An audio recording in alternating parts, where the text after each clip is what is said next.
លឹងងាយធ្វើឲ្យវីដេអូឡើង view សម្រាប់អ្នកថ្មីអ្នកទាំងអស់គ្នាធ្លាប់ឆ្ងល់អត់វីដេអូខ្លះគេកាត់ធម្មតាសោះតែវីដេអូបាន view ច្រើនចំណែកយើងខំប្រឹងកាត់ឡើងចង់ស្លាប់ទៅហើយបានតែ2ទៅ3 view មើលវីដេអូនេះខ្ញុំប្រាប់កលឹះសម្ងាត់បើចង់ឲ្យវីដេអូយើងឆាប់ឡើង view បងប្អូនសាកធ្វើ3ចំណុចនេះ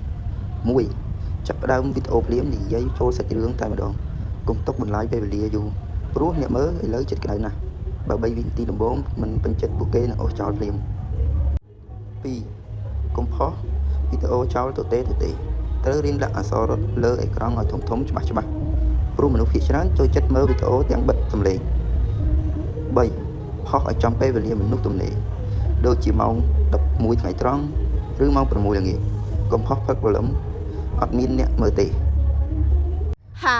អ្វីដែលសំខាន់បំផុតគឺបងប្អូនត្រូវផុសឲ្យបានទៀងទាត់កុំទៅតែធ្វើបាន2ទៅ3វីដេអូអត់មាន view ក៏បាក់ទឹកចិត្តនឹងឈប់ធ្វើស៊ូឡើងបងប្អូនបើគិតថាវីដេអូនេះមានប្រយោជន៍សូមចុច share និង follow ម្នាក់មួយផង